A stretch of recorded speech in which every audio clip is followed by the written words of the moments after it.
যে সমস্ত রঙে রঙিন হয়ে গিয়েছে তাকে আপনি রেল লাইনের উপর দিয়ে চালাতে পারবেন না।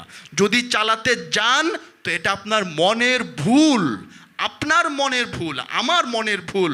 যে যে রঙিন হয়ে গিয়েছে তাকে আমি মাপা পথে হাঁটতে চাই।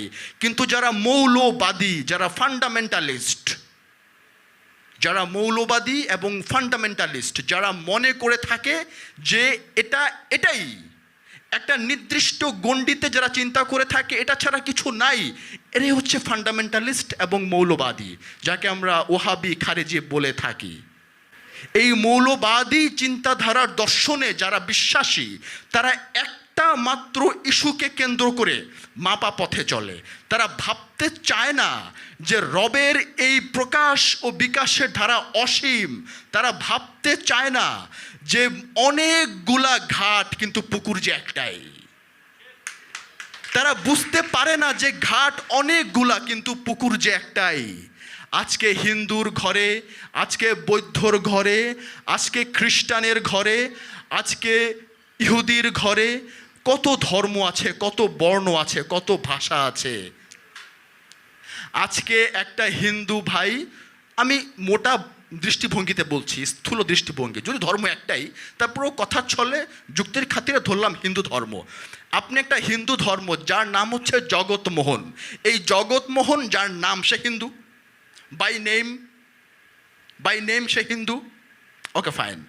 এই জগৎমোহনকে আমার মতো একটা টুপি লাগায় দেন, একটা পাঞ্জাবি লাগায় দেন, একটু দাড়ি লাগিয়ে দেন, একটু তসবি লাগিয়ে দেন, যতক্ষণ না আপনি জানছেন সে জগৎমোহন তার নাম, ততক্ষণ আপনি তাকে মুসলিম বলবেন।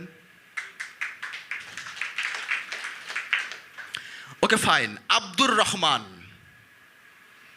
বাই নেম সে মুসলিম, বাই নেম সে মুসলিম, কিন্তু আপনি তার নাম জানেন না।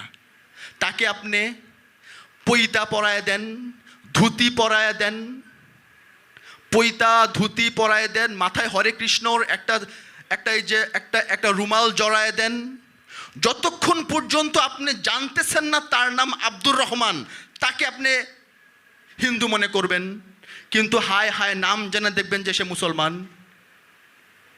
তাহলে আমি যে বাহ্যিক সুরতে যা দেখছি এটাই সত্য, এটাই হচ্ছে মৌলবাদ বা ফান্ডামেন্টালিজম বা ফান্ডামেন্টালিস্ট।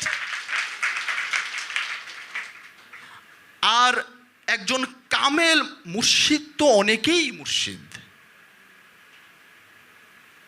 বাবা জাহাঙ্গীর বলেছেন যে 10 চক্রে ভগবানও ভূত হয়।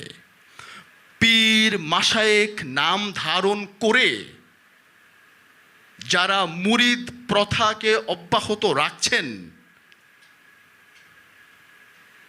তারা কামেল কিনা বাবা জাহাঙ্গীর এখানে প্রচণ্ড অভিমান করে বলেছেন, প্রচণ্ড অভিমানের ভাষায় বলেছেন, আক্ষেপ করে বলেছেন,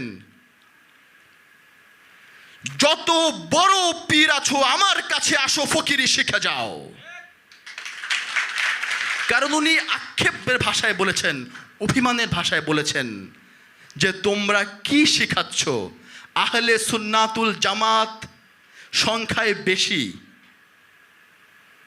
তোমরা মহানবী ইমাম হুসাইন পাক পাঞ্জাতনের কথা বলবে, তোমরা হাল ধরবে, ওহাবি তো কয়েকজন, গুটি কয়েক, কিন্তু তোমরাই যেখানে বিকিয়ে যাচ্ছ ডলারের মোহে, তোমরাই যেখানে বিক্রি হয়ে যাচ্ছ সৌদি আরবের মোহে। জাবের ভাই একদিন সুন্দর বলেছিলেন, আমার আজও মনে আছে কথাটি, আমি একটু ধরিয়ে দিচ্ছি। সেটা হচ্ছে প্রোডাক্ট কিন্তু আহলে সুন্নাতুল জামাতের, শিক্ষা কিন্তু করে আহলে সুন্নাতুল জামাতের, কিন্তু যখন সে একটা পর্যায়ে পৌঁছে যায়, জনপ্রিয় হয়ে যায়, সেই আহলে সুন্নাতুল জামাতের সেই আলেমটি যখন সে সত্য প্রকাশ করা শুরু করে, তখন ওহাবি সাহেবরা টাকা দিয়ে কিনে নেয়, ডলারের লোভ দেখিয়ে কিনে নেয়, থামিয়ে দেয়, গলাটি টিপে ধরে, বিক্রি হয়ে যাচ্ছে, বিকিয়ে যাচ্ছে দিনে দিনে। শুরুতে কিন্তু আহলে সুন্নাতিও ছিল, কিন্তু একটা সিন্ডিকেট কাজ করছে, গুটি কয়েক মানুষের একটা সিন্ডিকেট কাজ করছে।